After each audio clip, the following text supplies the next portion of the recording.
Hello and welcome प्यारे बच्चों, कैसे हो सारे। मैं असीम भारद्वाज स्वागत करता हूं आप सभी का इस सेशन के अंदर बच्चे।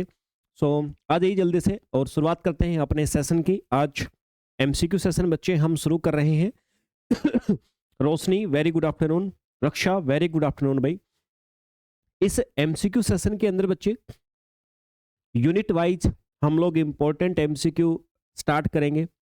आप सभी जानते हैं बच्चे, आपका एग्जाम नज़दीक है और जितने भी बच्चे इस वाले एग्जाम को टारगेट कर रहे हैं तो हमारा एक लक्ष्य था, टारगेट बैच के अंदर जितने भी एस्पिरेंट जुड़े हुए हैं तो उन सभी के लिए हमने एक प्लान किया था कि भाई हम हमारे पास जितना समय बचा हो उसमें सिलेक्टेड कंटेंट जो एग्जाम में आने के सबसे ज़्यादा काबिल हो उस कंटेंट को हम कंसेप्ट के रूप में करेंगे और फिर हमारे द्वारा दूसरा काम होगा बहुत सारे एमसीक्यू डिस्कस करना, ताकि हमारा एग्जाम निकट भविष्य में कम समय प्रिपेयर हो सके।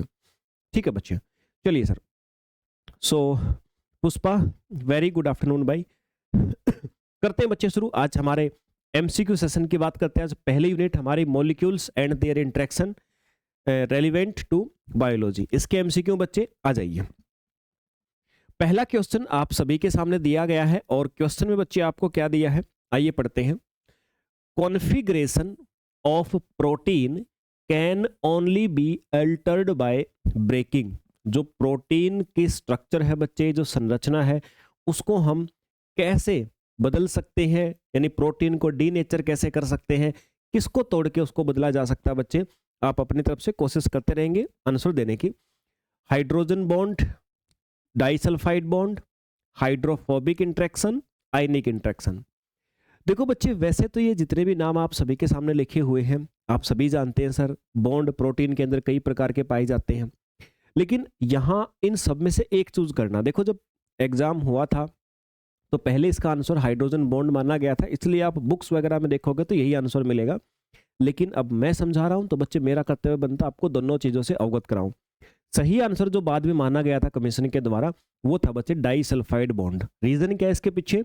रीजन ये होता है सर कि बॉन्ड तो देखो हाइड्रोजन भी है और उससे भी डीनेचर हो सकता है। हाइड्रोजन बॉन्ड को तोड़ के भी हम प्रोटीन को विकृत कर सकते हैं, लेकिन वो दोबारा जुड़ सकता है, विकृत होने के बाद दोबारा सही हो सकता है। लेकिन डाइसल्फाइड बॉन्ड ऐसे होते हैं बच्चे, इनको तोड़ दो तो ये दोबारा से नहीं जुड़ते। सबसे स्ट्रॉन्ग बॉन्ड इनके अंदर यही होते हैं। तो आंसर भी आपका क्या आ जाएगा बच्चे? डाइसल्फाइड। प्रोटीन का आकार या स्ट्रक्चर कई तरह के बॉन्ड या उनके बीच की क्रियाओं से जुड़ा होता है, जैसे हाइड्रोजन बॉन्ड भी होता है, आयनिक इंटरेक्शन भी होता है, हाइड्रोफोबिक संबंध भी होता है और डाइसल्फाइड बॉन्ड भी होता है। लेकिन इन सभी में सबसे मजबूत बंध जो होता है वो डाइसल्फाइड बॉन्ड होता है बच्चे। ये प्रोटीन की 3D स्ट्रक्चर के को बहुत मजबूती से पकड़ के रखता है। इसलिए यदि प्रोटीन को हमें डीनेचर करना है स्टेबल रूप से तो हमें क्या करना पड़ेगा? डाइसल्फाइड बॉन्ड को तोड़ना पड़ेगा। तो आंसर हो जाएगा बच्चे इसका बी वाला। चलिए भाई।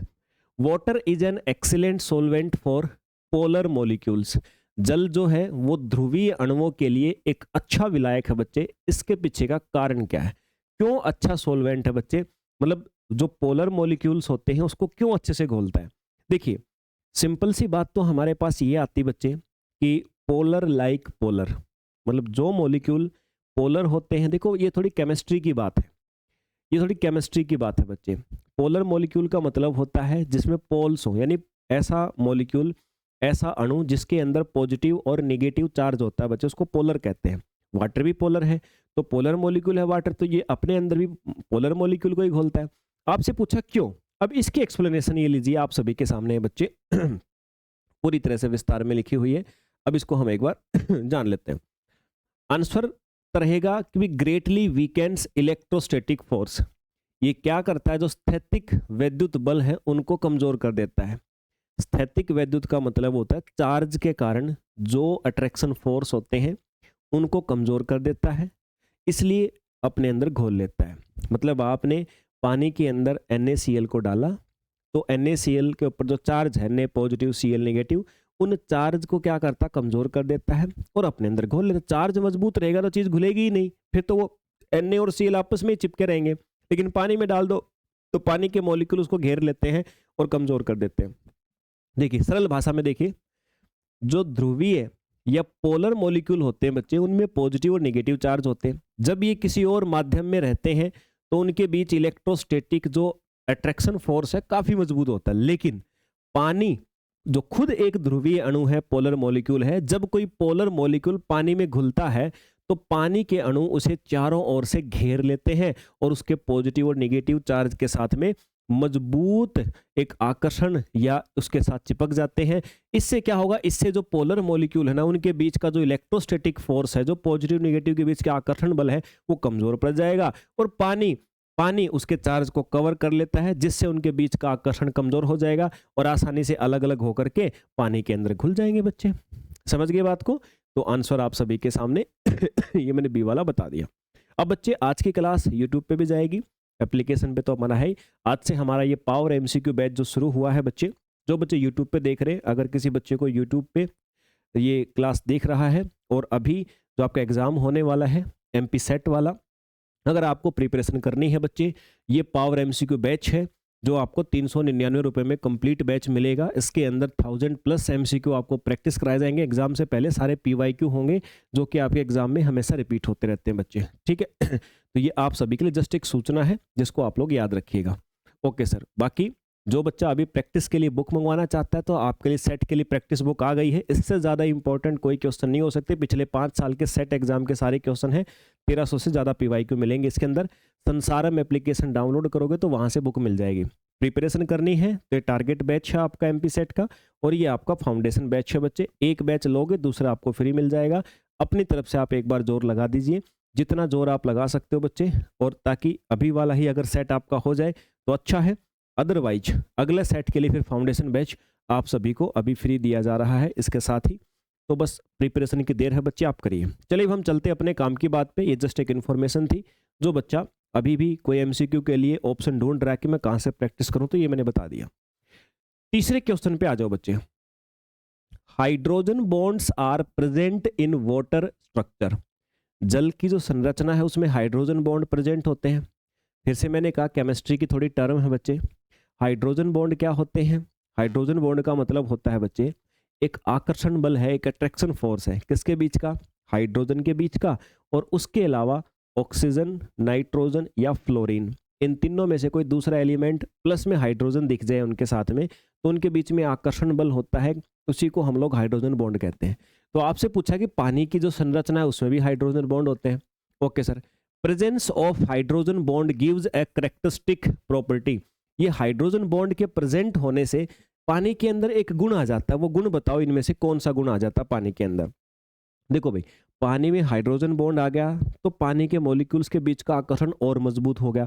मजबूत हो गया तो अब उसका मेल्टिंग पॉइंट भी और उसका बॉइलिंग पॉइंट दोनों क्या होंगे बच्चे? हाई हो जाएंगे। मतलब आंसर आएगा सर ए, यानी उसको आपने पिघलाने के लिए और उबालने के लिए क्या करना पड़ेगा? ऊंचा तापमान, ज्यादा हीट देनी पड़ेगी। तो सही आंसर हो जाएगा बच्चे इसका ए वाला।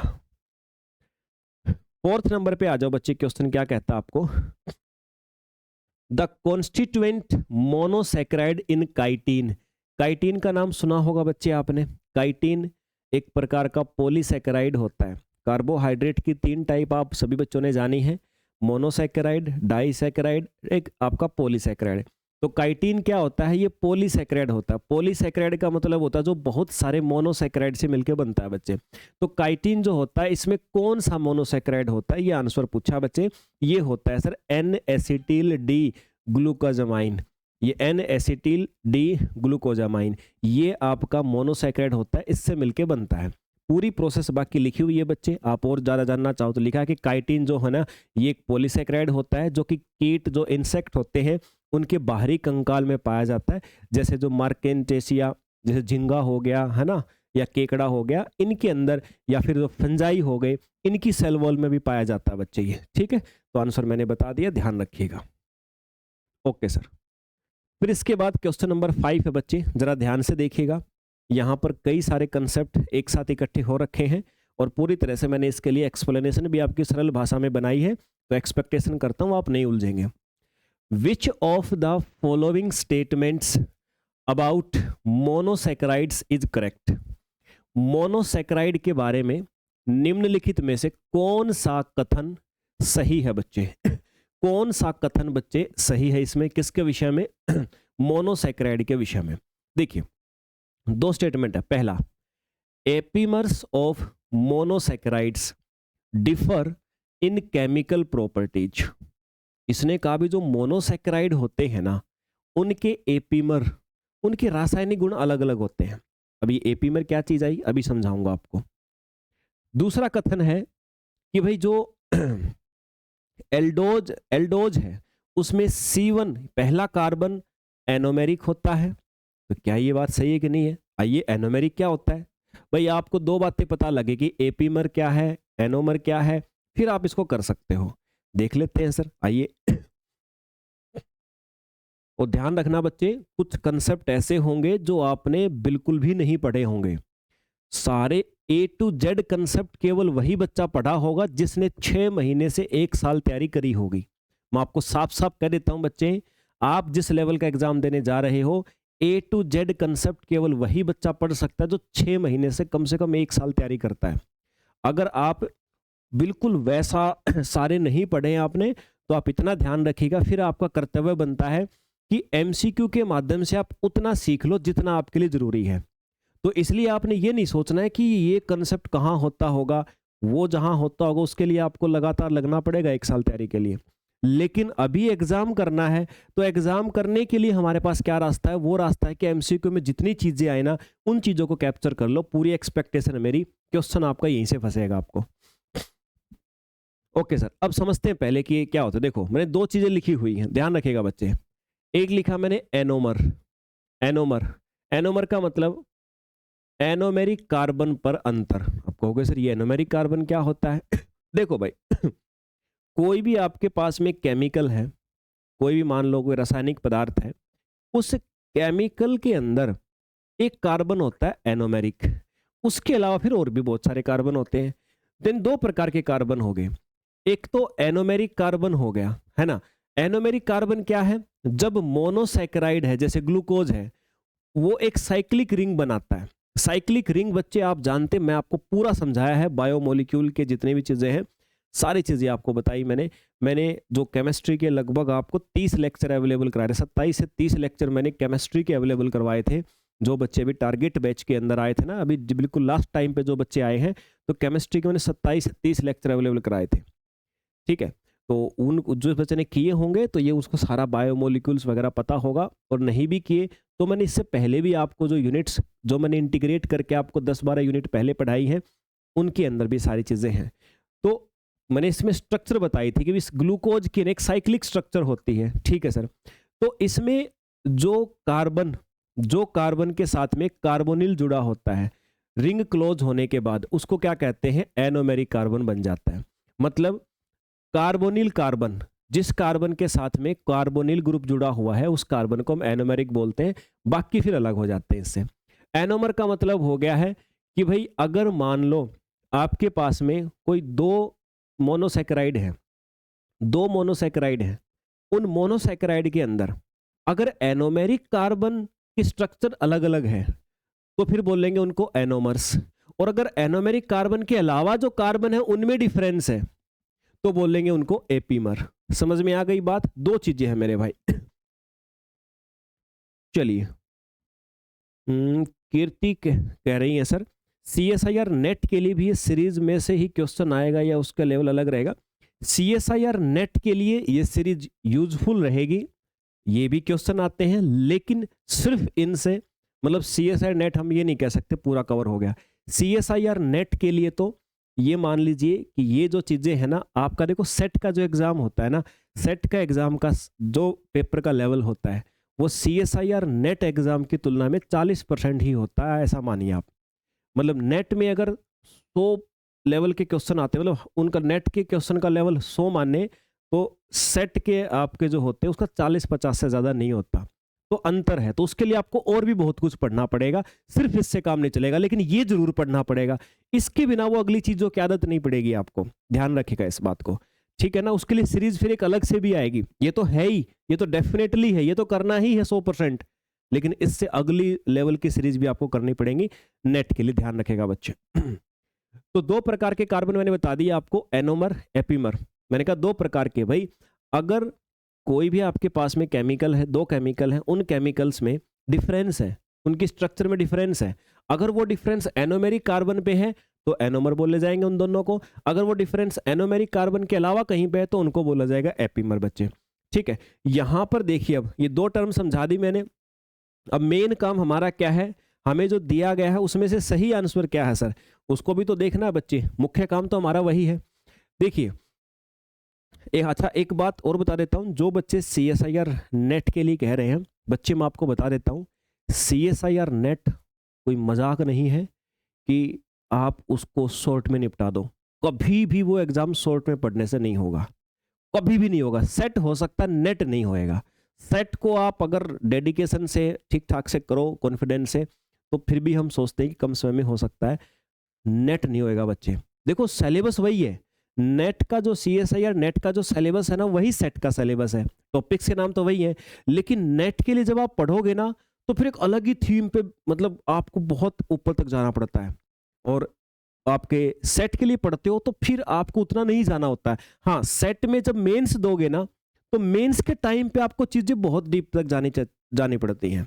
लेकिन अभी सिर्फ सेट वाले एग्जाम के लिए उसमें बेफिक्र होकर करो, उसमें आपका काम थोड़ा आसानी से बन जाता है बच्चे। इसलिए चैप्टर का नाम सेम होने से ये कंपेयर मत करना नेट वाली चीज को और सेट वाली चीज को। मानता हूँ 40-50% चीज सेम है, लेकिन नेट के अंदर 40% क्वेश्चन जो होते हैं ना उनका लेवल और बढ़ा के आता है। ठीक है, हाँ रोशनी बहुत हार्ड वर्क होता है बिल्कुल भाई, नेट वाला मजाक नहीं है भाई। बाकी हर एग्जाम को कह सकते हैं ठीक है, नेट वाला पेपर मजाक नहीं। भारत का मेरे हिसाब से सबसे टफ एग्जाम वही है, अगर देखा जाए तो इतनी बुद्धि लगती है उसमें। लेकिन ये नहीं कि हो नहीं सकता, बस तुम्हें 1 साल तो कम से कम साथ साथ लगना पड़ेगा, कम से कम 1 साल तुम्हें तैयारी करनी पड़ेगी। वहां पे कंसेप्ट करने के बाद में MCQ जो हाई लेवल के है ना, जो मतलब मैं जैसे अपना बैच है CSI नेट का, तो उसके अंदर कंसेप्ट करवाने के बाद मुझे उससे भी ज्यादा फोकस आपको MCQ पे लगाना पड़ेगा। इसीलिए अब आ जाओ, इसने आपको 2 स्टेटमेंट दे रखी थी कि भाई जो एपीमर होते हैं ना मोनोसैकेराइड के, उनकी केमिकल प्रॉपर्टी क्या होती है, डिफरेंट होती है। देखो भाई एपीमर्स जो होते हैं ना केवल एक कायरल कार्बन पर भिन्न होते हैं, लेकिन उनके भौतिक और रासायनिक गुण भिन्न होते हैं। तो जैसे ग्लूकोज हो गया और मेनोज हो गया। ठीक है, ये स्टेटमेंट दे रखी थी आपको पहले वाली पी। दूसरी स्टेटमेंट है इन एल्डोजिज C1 इज, यानी पहला carbon is the anomeric carbon. Aldose के अंदर पहला कार्बन एनोमेरिक होता है, मतलब पहले ही कार्बन जो होता है वो कार्बोनिल ग्रुप के साथ में जुड़ा होता है। तो ये बात दे रखी है। अब एल्डोज में कार्बोनिल ग्रुप पहले कार्बन पर होता है, इसीलिए उसको एनोमेरिक कार्बन बोलते हैं बच्चे। और एनोमर्स जो होते हैं ना, अच्छा ठीक है, ये क्यू वाले स्टेटमेंट। फिर आर वाले स्टेटमेंट क्या कह रही है, anomers differ in configuration at the glycosidic carbon. ये भी ठीक बात है। एनोमर्स जो होते हैं उनका अंतर केवल एनोमेरिक कार्बन पर होता है, ये भी बात सही है मेरे भाई। तो लगभग सारी बातें जो लिखी हुई है सही है। इसका मतलब आपसे पूछा था कि कौन सा स्टेटमेंट सही है, यहाँ मुझे चारों ही स्टेटमेंट ठीक लग रही है बच्चे। ठीक है, ओके सर, अगले क्वेश्चन पे आ जाओ। Question number 6, fungi can synthesize one of the following structural polysaccharide from the beta glucose. कवक जो होते हैं वो बीटा ग्लूकोज से निम्नलिखित संरचनात्मक पॉलीसैकेराइड में से किसको संश्लेषित कर सकते हैं। भाई पता ही तो है, अभी थोड़ी देर पहले ही पढ़ा था कि जो फंजाई होते हैं उनकी सेल वॉल के अंदर काइटिन पाया जाता है, तो काइटिन का निर्माण कर सकते हैं, ऑब्वियस सी बात है। चलिए सर अगले क्वेश्चन पे आ जाइए बच्चे। प्रोटामाइन छोटे छोटे अर्जिनिन युक्त प्रोटीन विशेष रूप से, देखो भी क्या कह रहा है आपको कहा कि भाई प्रोटामाइन जो होते हैं उनके अंदर छोटे छोटे अर्जिनिन वाले प्रोटीन होते हैं। अब आपसे पूछा इनकी कैरेक्टरिस्टिक्स बताओ, इनकी कोई विशेषता बताओ कि क्या विशेषता होती है। यानी विशेषता का मतलब है कि आपसे हो सकता पूछा जा रहा है कि भी कहाँ पाए जाते हैं। प्रोटामाइन क्या होते हैं, अर्जिनिन वाले प्रोटीन होते हैं, मतलब जिनके अंदर अर्जिनिन अमीनो एसिड पाया जाता है बच्चे। कहाँ मिलते हैं, तो मैं आपको आंसर बताऊं तो बच्चे महिला जो आपकी मछली के शुक्राणु होते हैं ना उनमें पाए जाते हैं मेरे भाई। ये देख लेते हैं आंसर सर, ये रहा, थोड़ा एक्सप्लेनेशन देख लो। हिस्टोन के जैसे प्रोटीन होते हैं और फिश स्पर्म के अंदर ये पाए जाते हैं बच्चे।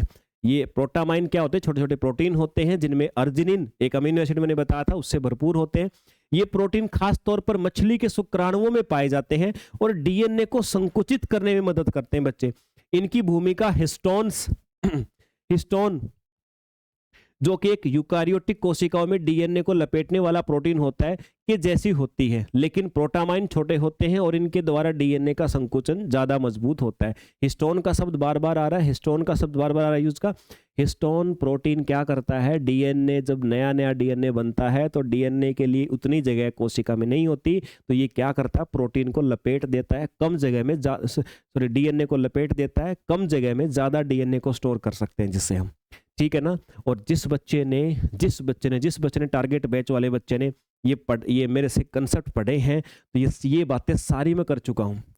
ये सारी बातें बच्चे मैंने डीएनए आरएनए जब पढ़ाए हैं आपको, तो रिलेट इंटीग्रेट करके मैंने सारी चीजें आपको पढ़ाई है। ओके सर, तो सी आंसर आ जाएगा। फिर आ जाइए 8वें क्वेश्चन पे।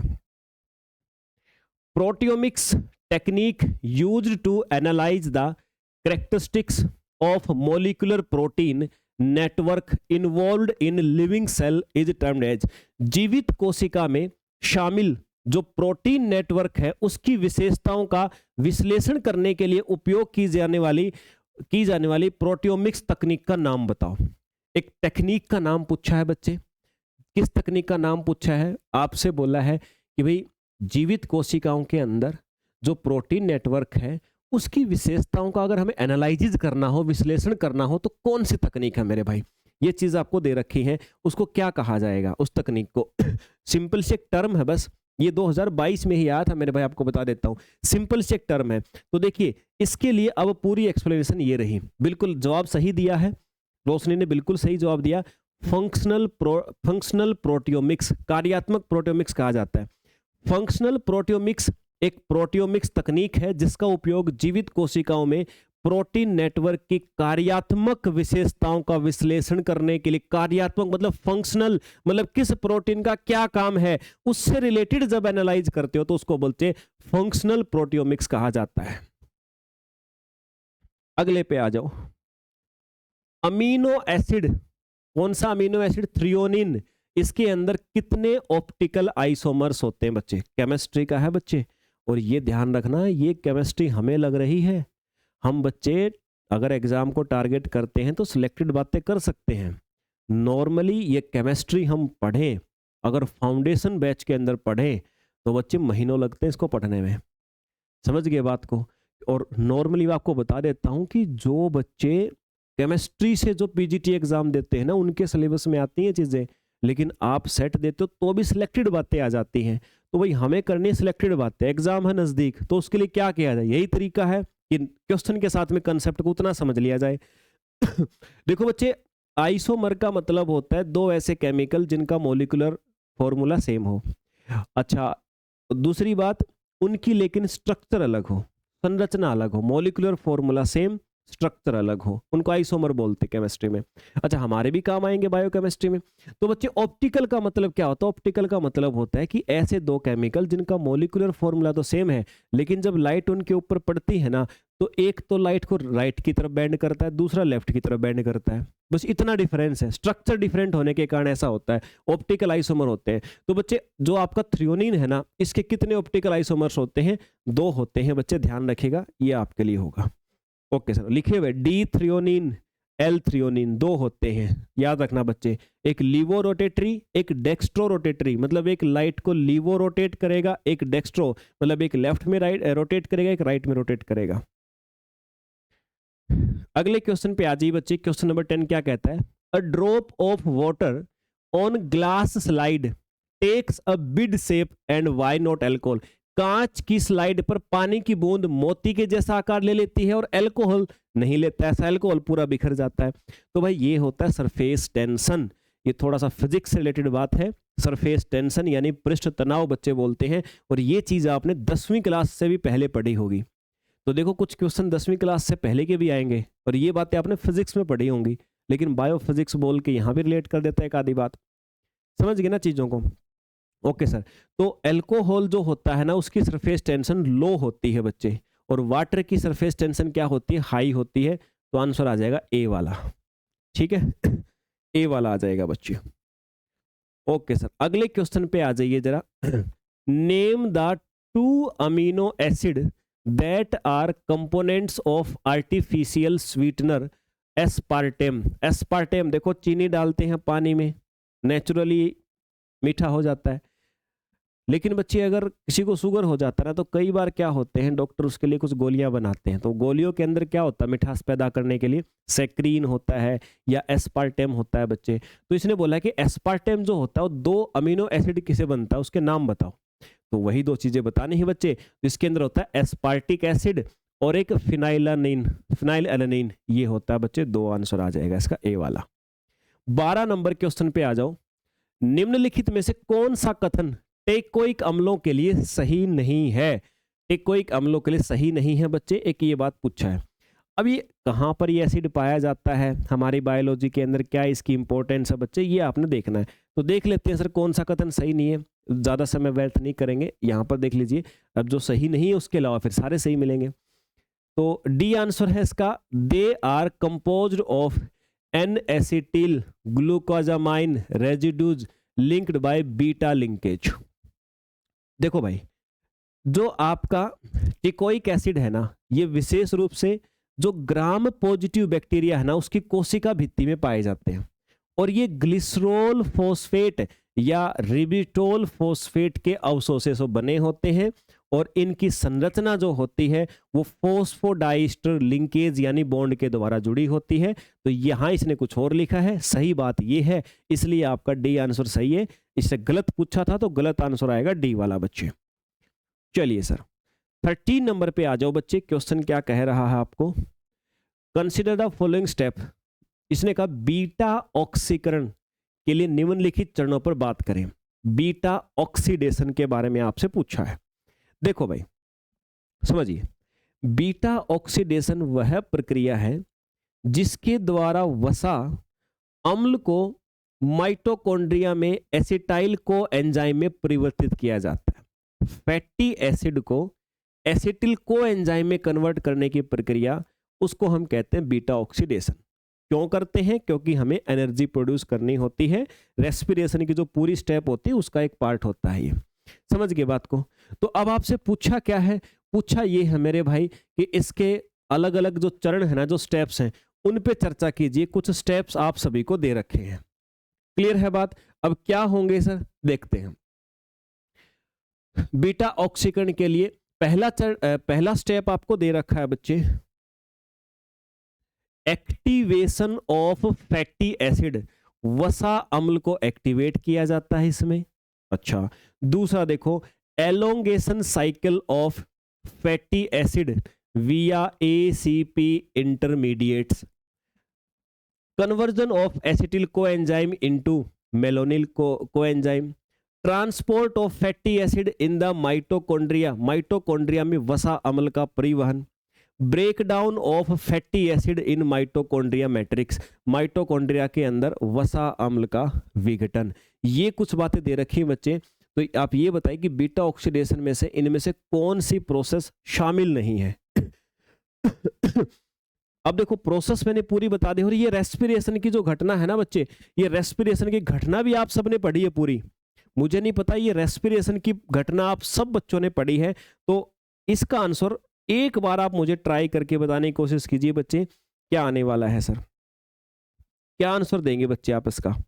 जल्दी से बताइए, इसमें टाइम नहीं लगना चाहिए मेरे भाई किसी भी हालत में। यस, मुझे आपसे चाहिए। इतना पढ़ने के बाद इसका आंसर तो मुझे एटलीस्ट आप सभी से चाहिए भाई। क्वेश्चन नंबर 13 आप सभी के सामने है। एक आंसर मुझे दिख रहा है, सी वाला आंसर मुझे दिख रहा है बच्चों का। सी वाला आंसर मुझे दिख रहा है बच्चे।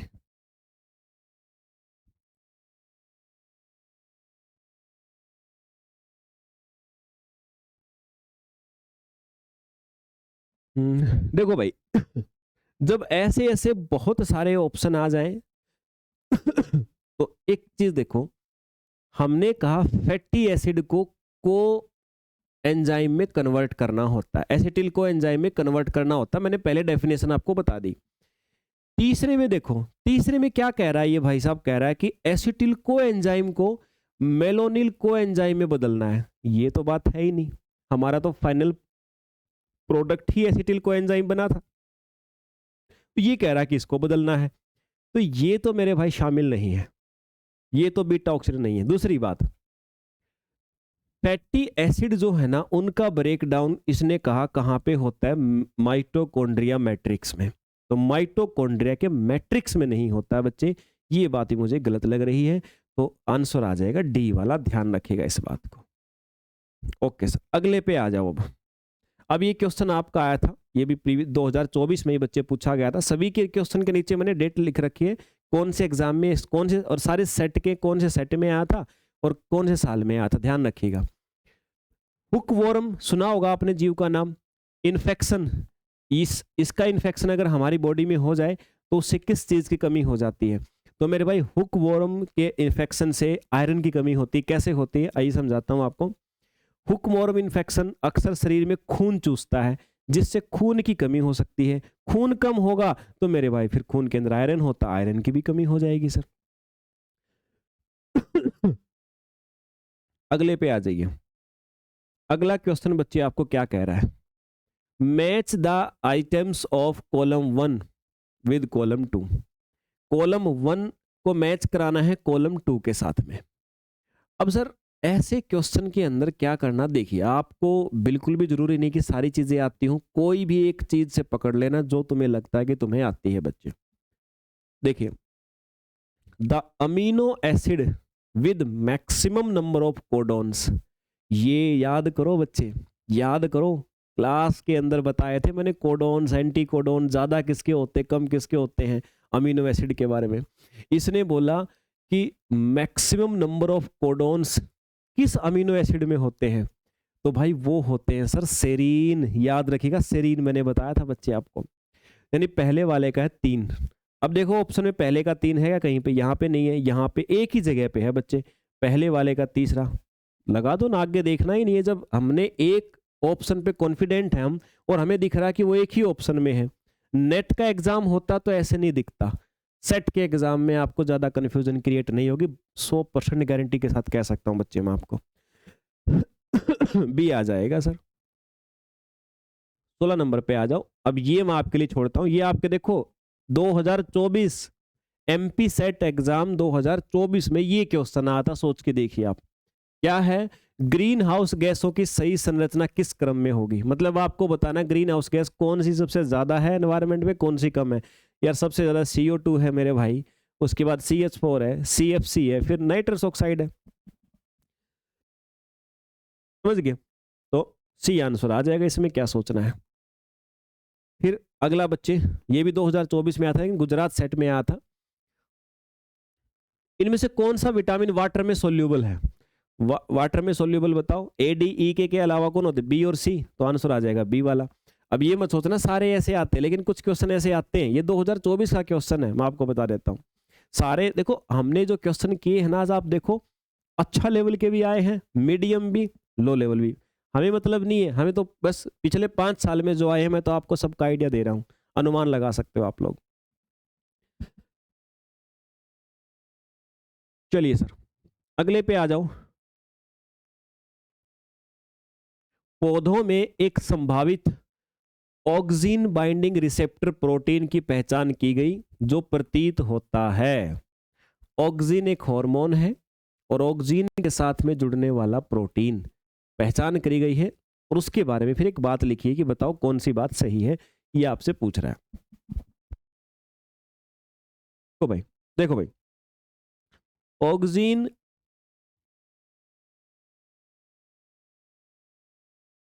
ये था ना, ये रहा ऑक्सीन बाइंडिंग प्रोटीन 1, जिसको बोलते ABP1, एक ऐसा ऑक्सीन रिसेप्टर प्रोटीन है जो पौधों में ऑक्सीन हार्मोन की रिएक्टिविटी को मध्यम करता है, उसको मीडिएट करता है, उसको नियंत्रित करता है। ये जो ABP1 है ना, ये लगभग 22 KDA का एक सिंगल पॉलीपेप्टाइड प्रोटीन होता है। ये प्रोटीन डाइमर के रूप में भी कार्य कर सकता है, यानी 22 KDA पॉलीपेप्टाइड मिलकर सक्रिय संरचना बना सकते हैं, इसलिए इसे कभी कभी सिंगल पॉलीपेप्टाइड और डाइमर दोनों रूपों में वर्णित किया जाता है। तो बच्चे ध्यान रखिएगा, क्या है ऑप्शन में से 2 ऑप्शन ए और बी दोनों सही हैं।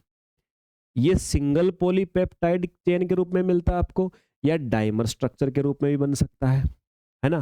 तो दोनों ही बातें सही हैं, इसलिए सही आंसर हमारा क्या था, डी वाला। डाइमर वाली बातें याद होंगी, डाइमर संरचना को इमेजिन करो मस्तिष्क के अंदर। अगले पे आ जाओ। स्कर्वी में निम्नलिखित में से कौन सा अमीनो एसिड जो सामान्यतः कोलेजन का हिस्सा होता है संश्लेषित यानी बनता नहीं है। स्कर्वी बीमारी अगर हमें हो जाए तो उसमें कौन सा अमीनो एसिड है मेरे भाई जो कि कोलेजन का एक पार्ट है, वो बनना बंद हो जाता है। कोलेजन हमारे स्किन के अंदर होते हैं, फाइबर होते हैं, तो हमारे मसल्स में होते हैं।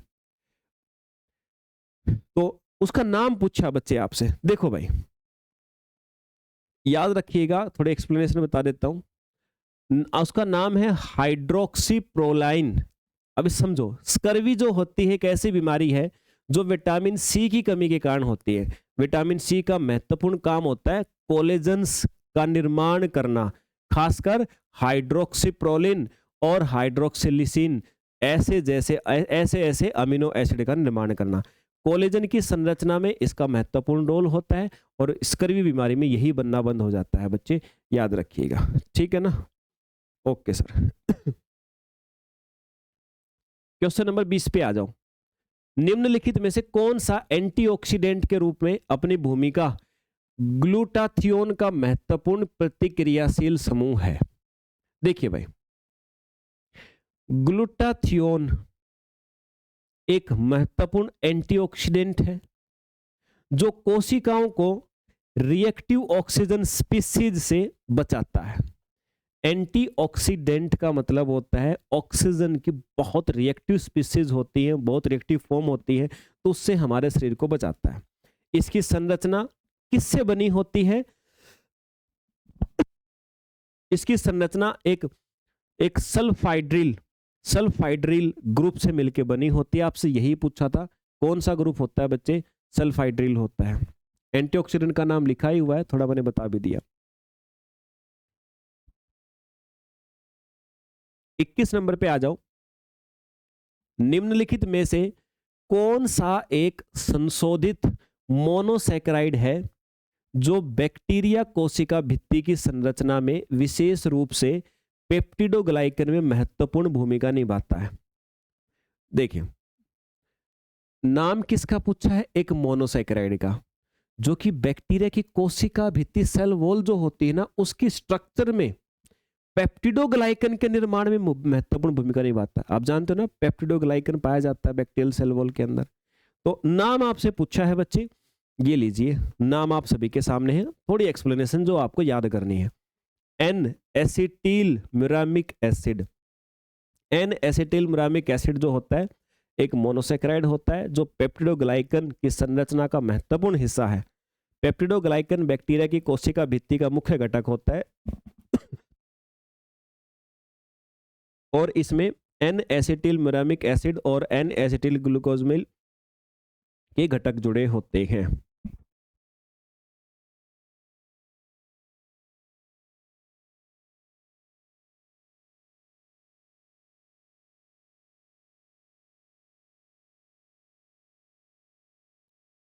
चलिए भाई,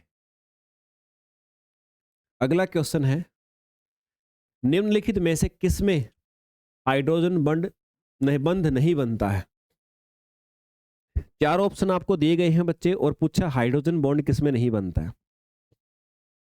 यहां पर आपका आंसर क्या रहेगा? Between methyl group of alanine and water. इन दोनों के बीच में हाइड्रोजन बॉन्ड नहीं बनता। क्यों नहीं बनता? अब उसके लिए हमें पता होना चाहिए कि हाइड्रोजन बॉन्ड बनने के लिए क्या क्या कंडीशन है। हाइड्रोजन बॉन्ड तब बनता है जब एक हाइड्रोजन परमाणु किसी इलेक्ट्रॉन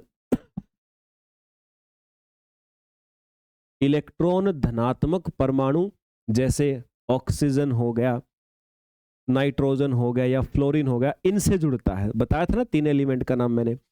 और वह हाइड्रोजन उस इलेक्ट्रॉन धनात्मक परमाणु से जुड़े दूसरे अणु के साथ आकर्षण करता है। ये कंडीशन हम पहले ही जान चुके हैं कि हाइड्रोजन बॉन्ड कब बनता है। जब ये सिचुएशन नहीं होगी तब ये बॉन्ड भी नहीं बनेगा। मिथाइल ग्रुप जो होता है बच्चे, ये मिथाइल ग्रुप है ना, ये H2O है। अब बताइए मुझे, यहाँ पर आपको इन दोनों के बीच में कहाँ पर आपको ऑक्सीजन, फ्लोरीन या नाइट्रोजन दिख रहा है? इस यहाँ पर तो एक भी चीज नहीं इन तीनों में से, तो हाइड्रोजन बॉन्ड कैसे बनेगा बच्चे? तो अट्रैक्शन होता है, नहीं बनेगा सर, बात खत्म। 23 नंबर पे आ जाओ। इंट्रामोलिकुलर हाइड्रोजन बॉन्डिंग इज, अंतः आणविक हाइड्रोजन बंधन है। क्या मतलब इस बात का? अंतः आणविक हाइड्रोजन बॉन्ड का मतलब क्या होता है? जब एक मॉलिक्यूल के अंदर हाइड्रोजन बॉन्ड बनता है, यानी एक ही मॉलिक्यूल के दो भागों के बीच में जब हाइड्रोजन बॉन्ड बनता है, उसको हम लोग कहते हैं इंट्रामोलिकुलर हाइड्रोजन बॉन्डिंग। और ये किसमें होगा बच्चे? ये होता है सर क्लोरोफिनोल, क्लोरोफिनोल, ठीक है, ऑर्थो क्लोरोफिनोल। ये आपका ऑप्शन दे रखा डी वाला। समझ में आ गई बात? चलिए सर, और फिर से कह रहा हूं बच्चे, जिस बच्चे ने कंसेप्ट साल 6 महीने से तैयार कर रखे हैं तो सारे क्वेश्चन उसको लगेंगे कि हाँ भाई ऐसा होता है। और जो बच्चा बाद में लेट हुआ, तो क्वेश्चन में जो आपको बता रहा हूं दिमाग के अंदर हमेशा के लिए सेट कर लीजिएगा बच्चे, छूटना नहीं चाहिए। क्वेश्चन कोई नहीं भूलना है, ऑप्शन देख के पेपर में आपको याद आ जाना चाहिए। अगले पे आ जाओ। निम्नलिखित में से किस कार्बनिक समूह में जल के साथ हाइड्रोजन बंध बनने की संभावना सबसे कम होती है? यस, कौन सा कार्बनिक कंपाउंड ऐसा है कि जिसके साथ सबसे कम संभावना है हाइड्रोजन बॉन्ड बनने की? अभी तो बच्चे ने बताया था मिथाइल, तो आंसर तो मिथाइल ही होगा। अभी बता रहा जस्ट। ये 25 वाला और देख लो एक बार क्या कहना चाह रहा है। ये भी थोड़ा केमिस्ट्री से ही रिलेटेड होगा बच्चे, पहले यूनिट जो होगी उसमें केमिस्ट्री से रिलेटेड बातें ज्यादा मिलेंगी आपको। बताइए कि निम्नलिखित दो कथन, पहला कथन और दूसरा कथन, दोनों में सत्य है कि असत्य है? पहले कथन में बोला है किसी अभिक्रिया को स्वतः स्फूर्त तब कहा जाएगा, मतलब स्पॉन्टेनियस। स्पॉन्टेनियस मतलब जो अपने आप से कोई क्रिया हो रही है, जैसे आपका हीट गर्म पानी से ठंडे पानी की तरफ अपने आप जा रही है, स्पॉन्टेनियस प्रोसेस कहते हैं, हम कुछ नहीं कर रहे। तो इसने कहा कि किसी अभिक्रिया को स्पॉन्टेनियस तब कहा जाएगा जब अग्र या पश्च दिशा में आगे बढ़ रही हो। मतलब कह रहा है कि पानी गर्म से ठंडे में जा रहा हो, सॉरी हीट जो है वो गर्म पानी से ठंडे में जा रही हो, चाहे हीट ठंडे से गर्म में आ रही हो, उसको स्पॉन्टेनियस कहेंगे? नहीं भाई, स्पॉन्टेनियस प्रोसेस में एक ही दिशा में जाता है काम, गर्म से ठंडे की तरफ हीट जाती है, ठंडे से गर्म में नहीं आती है। तो ये तो बात गलत हुई। प्रक्रिया एंट्रोपी में बड़ी कमी के साथ घटित हो सकती है। एक स्पॉन्टेनियस प्रोसेस एंट्रोपी में बड़ी कमी के साथ घटित हो सकती है। तो भाई ये वाली बात मुझे सही लग रही है। दूसरी वाली बात, भाई वो एंट्रोपी का मतलब होता है रैंडमनेस, अस्त व्यस्त, मॉलिक्यूल्स अस्त व्यस्त इधर उधर टक्कर मार रहे हैं, पड़े हैं, बिखरे हुए हैं। जब कोई प्रोसेस होती है, गर्म पानी से ठंडे पानी में हीट जाती है, तो गर्म पानी के मॉलिक्यूल की जो रैंडमनेस थी ना, वो शांत हो जाती है। यस या नो? तो मतलब एंट्रोपी घट गई ना उसकी, एंट्रोपी घट गई मतलब भाई अब यही बात इसने लिखी यहाँ पर, दूसरी बात सही है। तो आंसर आ जाएगा बच्चे सी वाला, जो मैंने समझाया है वही दोनों बातें यहाँ पर लिखी भी हुई हैं, याद कर लीजिएगा। चलो भाई, तो ये थे आज के क्लास के 25 क्वेश्चंस बच्चे। एक्सपेक्टेशन करता हूँ आप सभी बच्चे इनको अच्छी प्रकार से याद करेंगे, भविष्य के लिए इनमें नहीं चूकेंगे। करना बच्चे, कोई टर्म आपको समझ में नहीं आती है तो देखो ध्यान रखिएगा, आप उस टर्म को इंटरनेट से सर्च करें, उसके बारे में और जानने की कोशिश करें। हमारे पास समय लिमिटेड है बच्चे, हमने 25 क्वेश्चन आज किए हैं और लगभग 45 मिनट के आस से 50 मिनट हमारा हो गया। हम अपने इस समय पे इतना समय दे दें वो बहुत है, क्योंकि क्वेश्चन की हम संख्या ज़्यादा रखेंगे और कोशिश करेंगे समझ में भी आए आपको, लेकिन उतना भी नहीं कि हम एक ही क्वेश्चन के ऊपर 10-10 मिनट गोलते रहें। तो इसलिए आप सारे बच्चे भी ध्यान रखें, और प्रैक्टिस आपकी चलेगी, एग्जाम तक चलेगी, बिल्कुल बेफिक्र रहिए। 2 ही वादे मैंने आपसे किए हैं। देखो बच्चे, फाउंडेशन बैच तो देखो फाउंडेशन होता है, फाउंडेशन बैच में जो चीज़ें जिस तरीके से जितनी पढ़ाई जाती है वो कभी टारगेट में तो नहीं पॉसिबल है, क्योंकि टारगेट शुरू ही एग्जाम के पास 2 महीने पहले होता है। लेकिन एग्जाम क्रैक करने के लिए हर संभव प्रयास हमारे द्वारा किया जाएगा, हर संभव प्रयास करेंगे बच्चे। कुछ आपका योगदान होगा, कुछ हमारा योगदान होगा। एमसीक्यूज बहुत सारे करवाऊंगा, अभी 25-25 की एक पूरी सीरीज चलाऊंगा। सबसे पहले तो ये 13 यूनिट की, फिर 25-25 की फिर दूसरी सीरीज चलाऊंगा, फिर तीसरी सीरीज। मतलब कोशिश मेरी ये है कि एग्जाम तक अब ये प्रैक्टिस चलेगी, आपकी कंटिन्यू चलेगी बच्चे। और पूरे डीप लेवल के जो चल ही रहे हैं आपके कंसेप्ट, आप क्लास लगती है, ठीक है ना। चलिए भाई, तो मिलते हैं बच्चे फिर आप सभी से अगले सेशन में। और थोड़ा अभी जस्ट ये क्लास खत्म होने के बाद फिर मैं आप सभी के साथ एक सेशन में जुड़ूंगा। जस्ट एक 10-15 मिनट की इन्फॉर्मेशन देनी है, और आपके लिए मैंने कुछ जनरल टॉपिक्स तैयार किए हैं, तो रीडिंग के लिए आपको देना है, तो मैं एक बार बता देता हूँ उनके बारे में। मिलते हैं बच्चे अभी थोड़ी देर में अगले सेशन के अंदर। जय हिंद भाई।